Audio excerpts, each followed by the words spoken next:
Hello everyone, welcome back to this channel. My name is मेघना। आप सभी को पता है एसबीआई क्लर्क और आईबीपीएस क्लर्क 2025 की नोटिफिकेशन आउट हो गई है और बहुत सारे एस्पिरेंट्स ऐसे होंगे जो बैंकिंग एग्जाम्स देते हैं, इन एग्जाम्स के लिए प्रिपरेशन स्टार्ट कर चुके होंगे। आपको यहाँ पे पता होना चाहिए कि कौन कौन से सब्जेक्ट इसके अंदर होते हैं, कितना आपको कवर करना है, कितना लेवल तक का आपको यहाँ पे पढ़ाई करनी है प्री में, मेंस में, राइट। एंड इसी के साथ आपको ये भी पता होगा कि रीजनिंग जो है, रीजनिंग एक सब्जेक्ट इन दोनों ही पेपर के अंदर, इन दोनों ही एग्जाम्स के अंदर, चाहे वो प्री हो इनका, चाहे वो मेंस हो, दोनों ही बहुत स्कोरिंग सब्जेक्ट है, बहुत इंपॉर्टेंट सब्जेक्ट है आपका, राइट। तो क्या अब आपको यहाँ पे इसकी प्रेपरेशन में एफर्ट्स डालने पड़ते हैं, कितनी आपको यहाँ पे पढ़ाई करनी है, कैसे कैसे आपको कवर करना है, ये सारी चीजों के बारे में आपको नॉलेज होना चाहिए, राइट। आज की इस वीडियो में हम यही चीजें यहाँ पे डिस्कस करने वाले हैं कि रीजनिंग के लिए क्या बेस्ट स्ट्रेटजी हो सकती है, क्या एक डे प्लान हो सकता है हमारा, जिससे जो है हमारे सारे टॉपिक्स कवर भी हम कर लें, साथ में उनको प्रैक्टिस भी कर लें, मॉक टेस्ट भी हम यहाँ पे दें। तो सारी चीजें हम कैसे स्ट्रेटेजाइज करेंगे, राइट। तो बेसिकली आज की ये वीडियो आपके इस टारगेट पे होगी कि आप यहाँ पे एसबीआई क्लर्क और आईबीपीएस क्लर्क दोनों ही एग्जाम्स के लिए रीजनिंग को कैसे प्रिपेयर करोगे स्ट्रेटेजिकली एंड स्मार्टली, ताकि आप जो अटेम्प्ट है अपना एग्जाम के अंदर वो बहुत आसानी से बढ़ा पाओ, चाहे वो प्री हो चाहे वो मेन्स हो, राइट। तो बेसिकली यहाँ पे प्री से लेकर मेन्स तक हमको कैसे प्रिपेयर करना चाहिए रीजनिंग पे, आज इस पे बात करेंगे। स्टार्ट से लेकर एंड तक जरूर देखिएगा, आपके लिए बहुत ज्यादा इंपॉर्टेंट रहने वाली है ये video. Before starting the video we will discuss one important information. अगर आप यहाँ एग्जाम की प्रिपरेशन कर रहे हैं तो आपको पता होना चाहिए लेवल क्या होता है, और ये हम मेमोरी बेस्ड क्वेश्चन से बहुत अच्छे से समझ पाते हैं। तो जो ई बुक है, इन ई बुक के अंदर आपको previous year papers with their answer keys available होंगी। एक ही एग्जाम के नहीं, यहाँ पे आपको 6 एग्जाम्स की जो प्रीवियस ईयर पेपर्स है वो अवेलेबल होंगे उनके आंसर कीज के साथ। तो आप इसको डाउनलोड कर सकते हो इन ई बुक्स को, लिंक आपको इसी वीडियो के डिस्क्रिप्शन में मिल जाएगा।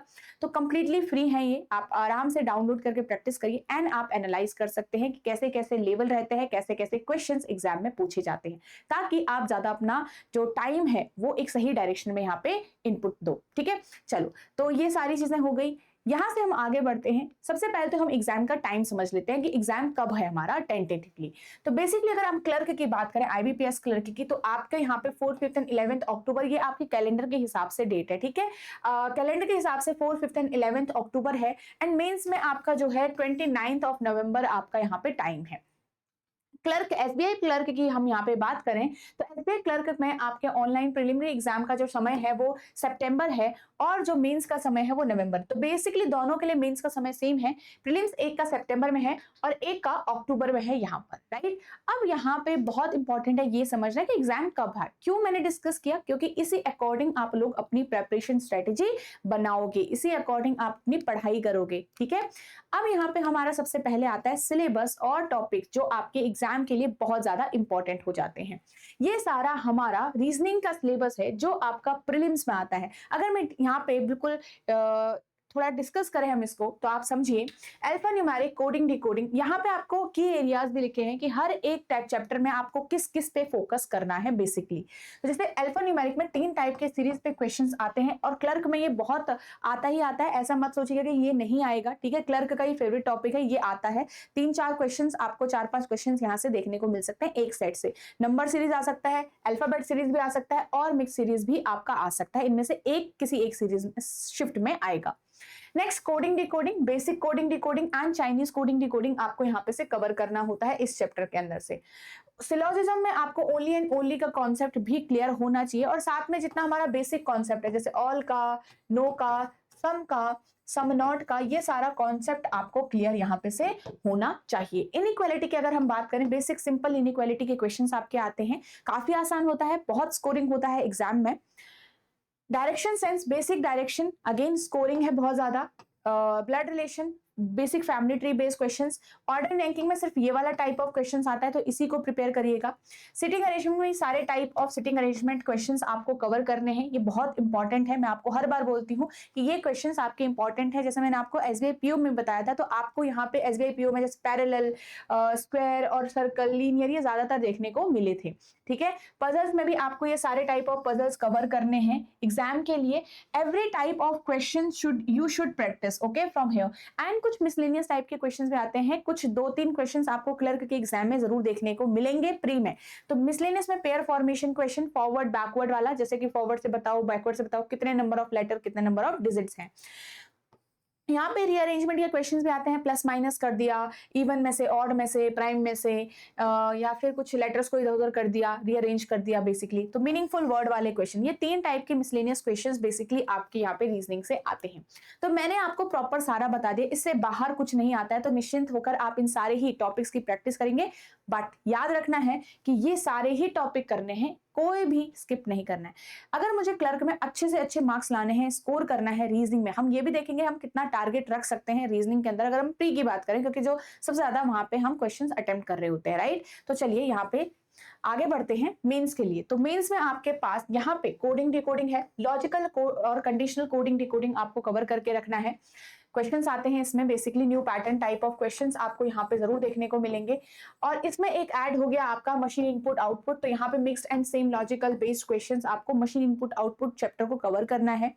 नेक्स्ट सिलॉजिज्म आपको कवर करना है, जिसमें आपका बेसिक सिलॉजिज्म से कुछ क्वेश्चंस तो आएंगे ही, साथ में आपका रिवर्स एंड कोडिंग सिलॉजिज्म भी आपका यहाँ पे से आएगा।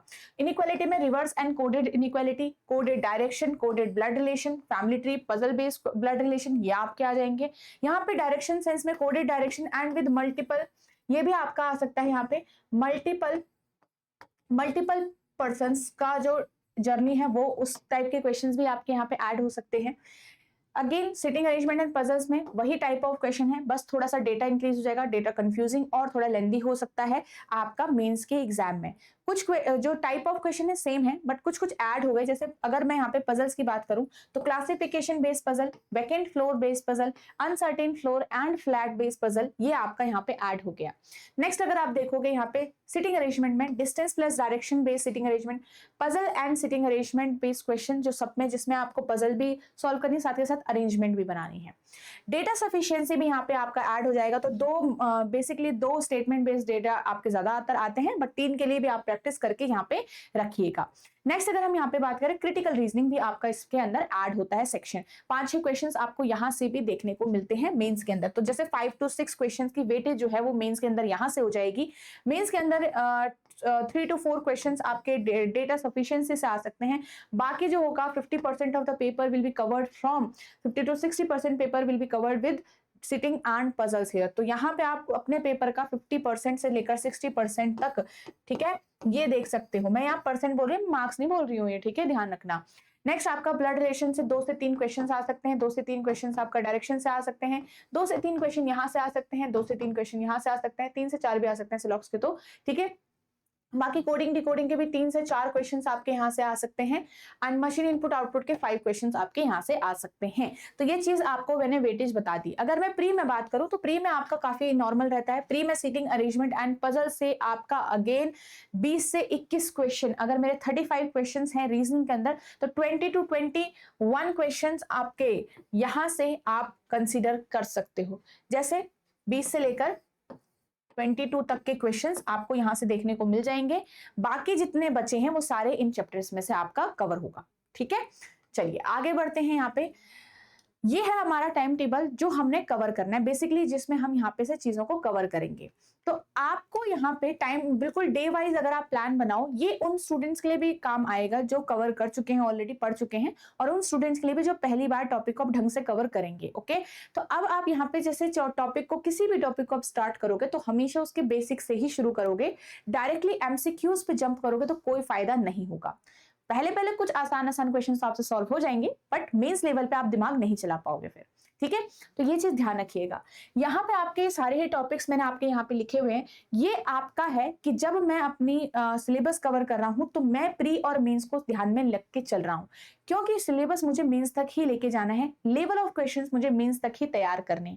ऐसा नहीं कि मैं ये सोच के चल रहा हूँ यहाँ पे कि जो आपका है प्री पहले कवर कर देते हैं, मेंस के लिए जो क्वेश्चन जैसे आते हैं, type of questions, type of जो हमारा टॉपिक है वो हम बाद में देख लेंगे। नहीं, शुरुआत ही आपको दोनों को साथ में रखनी है, क्योंकि प्री क्वालिफाई करके कोई फायदा नहीं है मींस अगर आपका क्वालिफाई नहीं हुआ तो, ठीक है।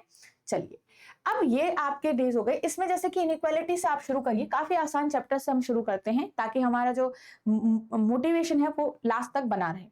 अब यहाँ पे इनइक्वालिटी से आप शुरू करो, 4 डेज लीजिए, बेसिक से लेकर सारे हायर लेवल तक का पूरा कवर करो, मेंस लेवल तक का। साथ में अगर आप कवर कर रहे हो तो ऑब्वियसली सिर्फ वीडियोस नहीं देख रहे हो, आप उन वीडियोस से आप खुद की प्रैक्टिस भी कर रहे हो, खुद के हाथ भी चलाओ, सॉल्व करो, तभी आएगा क्वेश्चन, नहीं तो नहीं आएगा। ठीक है, 3 डेज आप लीजिए, अल्फान्यूमेरिक के तीनों टाइप ऑफ क्वेश्चन यहाँ पे कवर कर लीजिए। नेक्स्ट अगर हम यहाँ पे बात करें आपका डायरेक्शन एंड डिस्टेंस, यहाँ पे मल्टीपल स्टेप बेस्ड क्वेश्चंस भी आते हैं जो कई बार हो सकता है आपके मेंस में आ जाए। ठीक है, नेक्स्ट आपके पास है डायरेक्शन डिस्टेंस, बेसिक क्वेश्चंस करो, कोडेड डायरेक्शन करो, मल्टीपल पर्सन की जर्नी वाले क्वेश्चन करो। 3 दिन आप यहाँ पे लीजिए डायरेक्शन को कवर करने के लिए। अब ऐसा नहीं है कि ये 3 दिन में आपका पूरा चैप्टर बहुत स्ट्रॉन्ग बन जाएगा, बहुत स्ट्रॉन्ग नहीं बनेगा, 50 to 60% कवर हो जाएगा, प्री तो आपका अच्छा हो जाएगा तैयार, पर मेंस के लिए आपको और प्रैक्टिस करनी पड़ेगी, प्री के लिए भी आपको और प्रैक्टिस करनी पड़ेगी टू गेन द स्पीड। ये जो 3 दिन है यहाँ पे आप चैप्टर को अच्छे से सिर्फ कवर कर रहे हो। ठीक है, आप ये सीख रहे हो कि क्वेश्चंस को कैसे सॉल्व किया जाता है, अगर कोडेड डायरेक्शन आ गया तो उन क्वेश्चंस को सॉल्व कैसे किया जाता है, बेसिकली आप यहाँ पे सीख रहे हो with practicing the question. But आप उसमें अच्छे कब बनते हो, स्ट्रॉन्ग कब बनते हो चैप्टर में, रीजनिंग में, जब आप बहुत प्रैक्टिस कर चुके हो तो। ठीक है, ये ध्यान रखना। तो ये जितने भी डेज हैं आपके, आप यहाँ पे बिल्कुल 100% स्ट्रॉन्ग नहीं बन गए, बिल्कुल महारथी नहीं बन गए हम, नहीं, हम यहाँ पे सिर्फ समझ चुके हैं कि क्वेश्चंस कैसे सॉल्व करना है, किस किस टाइप के क्वेश्चंस आते हैं, हम अवेयर हैं। अब हम प्रैक्टिस करेंगे और ज्यादा इसको स्ट्रॉन्ग बनाने के लिए। ठीक है, तो ये ध्यान रखिएगा। तो ये सिर्फ सिलेबस कवर करने वाला समय है। तो ब्लड रिलेशन कवर किया, सिलॉक्स कवर किया 5 डेज में, क्योंकि यहाँ पे थोड़ा कंफ्यूजिंग है, थोड़ा चीजें ज्यादा आपको पढ़नी पड़ती है, ज्यादा अच्छे से पढ़नी पड़ती है। साथ में कोडिंग डिकोडिंग स्टार्ट करिए, फिर इनपुट आउटपुट उसके बाद स्टार्ट करिएगा, यहाँ से आपको हेल्प मिल जाएगी। फिर सिटिंग अरेंजमेंट स्टार्ट करिए, यहाँ पे तक आपको काफी ज्यादा थोड़ा सा इतना आप पढ़ चुके हो तो थोड़ा आपको अपने ऊपर कॉन्फिडेंस भी आ चुका होगा, तो आप पजल्स एंड सिटिंग अरेंजमेंट आराम से सीख सकते हैं। इजियर क्वेश्चन से ही शुरुआत करिएगा एंड मॉडरेट लेवल क्वेश्चंस को यहाँ पे प्रैक्टिस करके रखिएगा। ठीक है, अब आया फिर डेटा सफिशिएंसी के लिए आप यहाँ पे कवर कर सकते हो। क्रिटिकल रीजनिंग मैंने इसलिए नहीं लिखा है क्योंकि पहले ये सारा आप कवर करो। क्रिटिकल रीजनिंग इज समथिंग कि जो हर कोई प्रैक्टिस नहीं करता है, कई लोग इसको स्किप भी करते हैं, एंड कई बार स्किप करना यहाँ पे हमारे लिए थोड़ा सा स्ट्रेटेजिक भी ठीक होता है। क्यों? क्योंकि हम हर एक स्टूडेंट क्रिटिकल रीजनिंग के क्वेश्चंस का आंसर सही नहीं दे पाता है, एक्यूरेटली नहीं दे पाता है, जिससे हमारी एग्जाम में एक्यूरेसी गिर सकती है। तो हम उन क्वेश्चंस को अटेम्प्ट ही क्यों करें जहां पे हम श्योर नहीं होते हैं, राइट? तो अगर आप तैयार करेंगे तो इस तरीके से तैयार करें कि 80-90% आपकी एक्यूरेसी आती है। जब आप सॉल्व कर रहे हो क्वेश्चन, आप कई बार सही होते हो, तो तभी जाके एग्जाम में उसमें सॉल्व करिएगा, बट एक्सपेरिमेंट इन पे नहीं करना होता है। ठीक है, चलिए, अब ये तो हो गया पूरा हमारा सिलेबस कवरेज। अब ये उन स्टूडेंट्स के लिए था जो हमारा पढ़ाई कर रहे हैं, जो शुरुआत कर रहे हैं। बेसिकली कुछ स्टूडेंट्स ऐसे होते हैं जिन्होंने पहले भी पेपर दिए होते हैं। अब उनको क्या करना है, तो आपको एक तरीके से रिवीजन प्रैक्टिस करनी है। अब यहाँ से जिन्होंने सिलेबस कर दिया कवर, इन दिनों के बाद आपको भी रिवीजन और प्रैक्टिस करनी है। अब आपका सारा जो समय है, जो टाइम टेबल है, वो सेम चल रहा है। तो यहाँ पे कितने डेज कंप्लीट हो गए आपके? पूरे डेज हो गए, यहाँ पे 12 डेज हो गए, 16, 21, 26 और ये हो गया 29, 32, 35 और यहाँ पे हो गया 39। तो पूरे 40 डेज में लगा के चलती हूँ, तो 40 डेज का पूरा आपका ये प्लान बन रखा है अभी। तो 40 to 45 भी लग सकता है किसी किसी को, कोई दिक्कत की बात नहीं है। तो 40 के अराउंड आपका यहाँ पे डेज कवर्ड हो गए। अब इसके बाद आपको क्या करना है? इसके बाद आपको प्रैक्टिस करनी है बहुत ज्यादा। हर एक टॉपिक को प्रैक्टिस देनी है, हर एक टॉपिक की प्रैक्टिस करनी है। अब उसकी प्रैक्टिस के लिए आपको जरूरी है टाइम। तो टाइम वाइज, टाइमर के साथ topic wise practice with timer आपको यहाँ पे कवर करना होगा, जो कि बहुत ज्यादा जरूरी है। नेक्स्ट आपको यहाँ पे क्या करना होगा, तो ये तो हो गया आपका टॉपिक वाइज टेस्ट। प्रीलिम्स के लिए अलग से करना है, ठीक है, और टॉपिक वाइज टेस्ट आपको मेंस के लिए अलग से करना पड़ेगा। ठीक है, तो मेंस के लिए अलग और प्री के लिए अलग आपको करना पड़ेगा रीजनिंग के अंदर। तो ये आपको मेंस में जब आप करोगे तो मेंस में ऑल्टरनेट डेज में कर लीजिएगा। जैसे आपने एक दिन कोई कोडेड डायरेक्शन का क्वेश्चन उठा लिया और एक दिन आपने क्या कर लिया, एक दिन आपने ब्लड रिलेशन का क्वेश्चन उठा लिया, तो यहाँ पे मैं मेंस के लिए तैयारी क्या लिखूंगी? ये तो हो गए आपके पूरे टॉपिक वाइज, जो आपके जितने भी 8 to 9 टॉपिक जितने मैंने आपको दिखाए प्री में, वो सारे आप कवर कर रहे हो अलग से। अब प्री मेंस में भी आपको प्रैक्टिस करनी है यहाँ पर टाइमर के मतलब टाइमर पे इतना मत देखिएगा कि मेरे को 5 मिनट में करना है, मुझे 3 मिनट में करना है। राइट? वहां पे बहुत ज्यादा आपको स्पीड का इतना होता नहीं है कि मेरे को सेकंड्स में क्वेश्चन सॉल्व करना है, एक एक 2-2 मिनट भी कोई बात नहीं लग रहे हैं तो, बट एक्यूरेटली आप सही क्वेश्चन सॉल्व करेंगे। तो मेंस में भी आपको प्रैक्टिस करनी है यहाँ पे अलग से। अब मेंस और प्री के लिए एक चीज ध्यान रखिएगा, सारे जो चैप्टर्स हैं पजल्स एंड सिटिंग अरेंजमेंट के अलावा, सारे जो चैप्टर्स हैं पजल्स एंड सिटिंग अरेंजमेंट के अलावा, अब मैं उनको मिसलेनियस में रख लेती हूँ, और जितने भी आपका पजल्स एंड सिटिंग अरेंजमेंट है वो मैं इन दोनों चैप्टर्स में रख लेती हूँ। 2 सेक्शन हमारे अब यहाँ पे बन जाते हैं। तो जब आप प्रीलिम्स और मेंस के लिए प्रैक्टिस कर रहे हैं तो अब आप क्या करेंगे, पजल्स एंड सिटिंग अरेंजमेंट को अलग से समय देते हैं। ठीक है, आप ये सोचेंगे कि मैंने 2 सेक्शन अलग अलग कवर करने, तो पजल एंड सिटिंग अरेंजमेंट का अलग टाइम होगा प्रिपेयर करने का। ठीक है, एंड यहाँ पे बाकी जो मिसलेनियस टॉपिक है, मिसलेनियस टॉपिक का मतलब है जिसमें आपके पास blood relation, coding decoding, input output, आपका डायरेक्शन वाला, इनइक्वालिटी, स्लॉक्स, ये सारे टॉपिक्स आपको अलग से सॉल्व करने हैं। प्री के लिए भी एंड मेंस के लिए भी यही आपके एक प्रैक्टिस होनी चाहिए, एक यही स्ट्रेटेजी होनी चाहिए। यहाँ पे प्री प्लस मेंस में इन दोनों को अलग करेंगे। ठीक है, यहाँ पे भी प्री प्लस मेंस अलग से। ठीक है, तो प्री के कुछ पजल जैसे आपने सॉल्व कर दिए, कॉन्टिन्यूअस अभी करोगे जब तक एग्जाम नहीं होता है। हर दिन आप 4 से 5 सेट यहाँ पे पजल एंड सिटिंग के लगाओगे। उसी तरीके से ऑल्टरनेट डेज में फिर आप मिसलेनियस टॉपिक्स को कवर कर सकते हो प्री एंड मेंस के लिए। ठीक है, अब यहाँ पे जैसे मेंस के जो पजल्स हैं अब वो हार्ड होंगे, वो थोड़ा डिफिकल्ट होंगे, कई क्वेश्चन में 1 घंटा भी लगता है। तो हर दिन आप कोशिश करो, या ऑल्टरनेट डेज पे आप कोशिश करो कि एक एक पजल आप यहाँ पे से लगाओ। ठीक है, तो अब आप प्री और मेंस की साथ में तैयारी कैसे करोगे? साथ में तैयारी आप इस तरीके से करोगे कि पहले आपने प्री के लिए, मैं अगर यहाँ पे बोलूं तो प्री के लिए जरूरी है टॉपिक वाइज टेस्ट, बहुत इंपॉर्टेंट है, बार बार टाइमर के साथ प्रैक्टिस करना। ठीक है, सेक्शनल वाइज टेस्ट भी बहुत जरूरी है प्री के लिए, और प्री के लिए आपका यहाँ पे फुल लेंथ मॉक टेस्ट भी बहुत ज्यादा जरूरी है।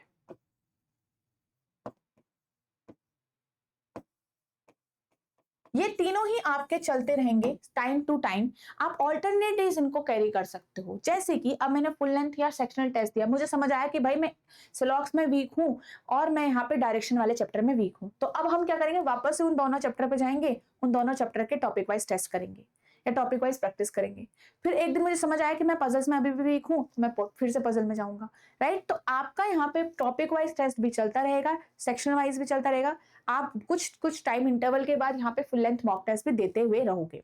ठीक है, तो प्री के लिए आपका ये हो गया। मेंस के लिए आपको यहाँ पे रीजनिंग के अंदर क्या करना है, मेंस के लिए आपको जब आप फुल लेंथ मॉक टेस्ट दोगे, वो तो आप बहुत मतलब अभी जब है आपका मेंस दूर है तो 1 वीक में एक दे सकते हो, just to know the level of question, just to know the type of question. ठीक है, अभी उसमें इतना फोकस मत करना, फुल लेंथ मॉक टेस्ट में एक आप दे सकते हो, जस्ट टू नो कि आप कितना वहां पे मतलब कितना आप कर सकते हो कवर। ठीक है, तो ये आपका मेंस का हो गया यहाँ पे। ठीक है, अब मेंस के लिए आपको क्या करना है, अगेन मेंस के लिए आपको पजल्स एंड सीटिंग अरेंजमेंट को प्रैक्टिस करना है, बट यहाँ पे क्या करना है कि आप यहाँ पे जब करोगे puzzles and seating arrangement pre के लिए, तो प्री के लिए आप अलग से यहाँ पे 4 से 5 सेट डेली करोगे। ठीक है, अब मेंस के लिए क्या करोगे, पजल्स एंड सीटिंग अरेंजमेंट आप 1 और 2 सेट ऑल्टरनेटिवली यहाँ पे से कर लीजिएगा। ठीक है, 2 सेट कर लो, क्योंकि ऑल्टरनेटिवली कर रहे हो तो 2 सेट काफी है आपके लिए। और ठीक है, जो इससे ज्यादा कर सकता है, समय आपको कम लग रहा है, आप जल्दी कर लेते हो, आप समझ जाते हो जल्दी, मतलब जल्दी आपको समझ आती हैं चीजें, तो आप वहां पे 2 से 3 भी कर सकते हो। इट्स जस्ट कि कितना टाइम आप यहाँ पे से दे सकते हो। तो आप अब यहाँ पे टाइमिंग के हिसाब से हम देखें कि एक दिन में मैं कितना समय यहाँ पे लगाऊं। तो एक दिन में अगर मैं आपको यहाँ पे बोलूं तो आप यहाँ पे प्रीलिम्स के लिए रीजनिंग में 2 घंटे लगाइए, एंड बाकी जो मेंस के लिए है अगेन 2 घंटा आप यहाँ पे मेंस को दीजिए, जिसमें एक दिन आप मेंस लेवल पजल करोगे या mains level miscellaneous question solve करोगे। एंड प्री के लिए आप एक दिन क्या करोगे, सेक्शनल टेस्ट दोगे उसी समय पर टॉपिक वाइज टेस्ट भी कवर करोगे, एंड पजल्स आप अलग से पढ़ोगे।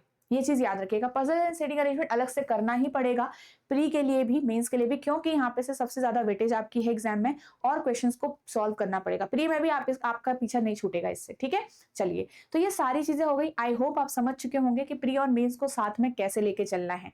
आप अपना टाइम डिवाइड कर सकते हैं कि मेरे को यहाँ पे रीजनिंग के अंदर मैं अगर हर दिन 2 घंटा दे रहा हूँ, रीजनिंग के अंदर 2 आवर्स दीजिए, आप कोई दिक्कत की बात नहीं है। अगर आप प्री के रीजनिंग पढ़ रहे हो तो यहाँ पे 2 आवर्स दीजिए डेली, ठीक है। मेंस के लिए आप ऑल्टरनेट डेज कर सकते हो, मेंस के लिए आप ऑल्टरनेट डेज 2 आवर्स दे सकते हो, ठीक है। उस हिसाब से आप यहाँ पे अपनी प्रिपरेशन को रखिएगा। बाकी सारी चीजें तो मैंने आपको बता दी, कवर क्या क्या करना है, इन्हीं की बार बार प्रैक्टिस करनी, कवर यही करने हैं और इन्हीं की प्रैक्टिस बार बार होगी, इन्हीं की प्रैक्टिस बार बार आपकी रिविजन चलता रहेगा। Sometimes it can be monotonous, but आपको यही चीजें यहाँ पे फॉलो करनी पड़ती है ताकि आप आराम से यहाँ पे फोकस कर पाओ। अब बात आता है यहाँ पे सोर्सेस के लिए, तो ये आपकी बुक हो गई, बट बुक के लिए आपको ध्यान देना पड़ेगा कि आपके लिए सारी चीजें अपडेटेड नहीं होंगी, कुछ चैप्टर मिसिंग भी हो सकते हैं, लेवल ऑफ क्वेश्चन मिसिंग हो सकता है, ठीक है। अब यहाँ पे आप यूट्यूब वाला जो प्लेटफॉर्म है, जो complete free courses, free classes हैं आपकी, आप उनको कंसिडर कर सकते हो। तो रीजनिंग में बेसिकली आपके यहाँ पे आपको पूरा सिलेबस कवरेज मिलेगा जो आपके बैंकिंग एग्जाम्स में आता है, तो ये आपका SBI clerk and IBPS clerk दोनों ही एग्जाम के लिए बेनिफिशियल रहेगा। नेक्स्ट, यहाँ पे आप अगर प्रिपेयर करना चाहते हो एक ऐसे प्लेटफॉर्म से जहां से चीजें आपको सारी ही एक जगह अवेलेबल हो जाए, टेस्ट भी और रिकॉर्डेड वीडियोस भी, तो ये जो कोर्स है बैंकिंग एग्जाम महापैक वो आपके लिए इंपॉर्टेंट रहेगा। इसके अंदर आपके रिकॉर्डेड क्लासेस है, topic wise test, mini mock test, full length mock test, interview guidance, mentor support, previous year papers, computer English computer class है यहाँ पे, descriptive English and current affair, सारी चीजें आपकी इस कोर्स के अंदर अवेलेबल हैं। इसमें आप एनरोल कर सकते हैं बहुत आसान तरीके से। यहाँ पे अभी आप एनरोल करोगे तो आपको यहाँ पे 3 वेज हैं आपके पास। तो फर्स्ट, इसी वीडियो के डिस्क्रिप्शन में आपको वीडियो का लिंक मिल जाएगा। सेकंड, आप edutap.in वेबसाइट से विजिट कर सकते हो। एंड थर्ड, आप यहाँ पर एडुटैप लर्निंग सॉल्यूशंस ऐप डाउनलोड कर सकते हो प्ले स्टोर से। तो ये 3 तरीके हैं आपके पास। एंड साथ ही अगर आपको इसका पीडीएफ चाहिए सेशन का, तो आप वो टेलीग्राम ग्रुप से डाउनलोड कर सकते हो। टेलीग्राम ग्रुप का जो लिंक है वो भी आपको इसी वीडियो के डिस्क्रिप्शन में गिवन हो रखा है। तो you can check the edutap.in website है, तो आप उस हिसाब से वहां पे एनरोल कर सकते हो बाय नाउ पे जाके। एंड यहाँ पे आपको डेमो लाइसेंस में मिलेंगे। तो डेमो लाइसेंस आप नो मोर पे जाएंगे, अपने कोर्स के वहां पे नो मोर पे आप जाते हो तो नो मोर पे आपको वहां पे डेमो लेक्चर्स मिलेंगे, वो आप लगा सकते हो, कंप्लीटली फ्री हैं। तो उनको लगाइए और उनको देखिए कि क्या ये कोर्स आपके लिए सही है या फिर नहीं है, एनालाइज करके, and then you can enrol in this course here, ठीक है। सो आई होप आपको ये सारी चीजें समझ में आ गई होगी, आपको ये जो आज की वीडियो है वो आपको बेनिफिशियल लगी होगी, हेल्पफुल लगी होगी। सो लाइक जरूर करिएगा वीडियो को। एंड अगर आप एक यहाँ पे नए पर्सन हो जो फर्स्ट टाइम यहाँ पे इस चैनल पर है, तो चैनल को जरूर सब्सक्राइब करिएगा, क्योंकि यहाँ पे आपके डिफरेंट सेशंस आने वाले हैं जो आपके एग्जाम्स के लिए बहुत ज्यादा हेल्पफुल रहने वाले हैं, ठीक है। तो यहाँ पे अभी आपका SBI clerk and IBPS clerk की भी यहाँ पे जो मॉक टेस्ट सीरीज है वो भी आपकी स्टार्ट होने वाली है ट्यूसडे से। तो यहाँ पे आपका IBPS clerk and SBI clerk के लिए 30 डेज 30 मॉक टेस्ट की सीरीज स्टार्ट होगी, जहां पे हम बिल्कुल एग्जाम लेवल प्रैक्टिस करेंगे। तो एक तरीके से हमारा एक एग्जाम्स, बहुत सारे हम एग्जाम दे चुके होंगे बिफोर आर रियल एग्जाम, जिसमें हम बहुत सारा चीजें टेस्ट कर चुके हैं, पेशेंस, हमारी कॉन्फिडेंस, हमारा कॉन्फिडेंस, सारी चीजें हम टेस्ट कर चुके होंगे, राइट। तो ये सारी चीजें हेल्प करेगी एग्जाम में और अच्छा परफॉर्म करने के लिए। Thank you so much everyone and all the best for your preparation.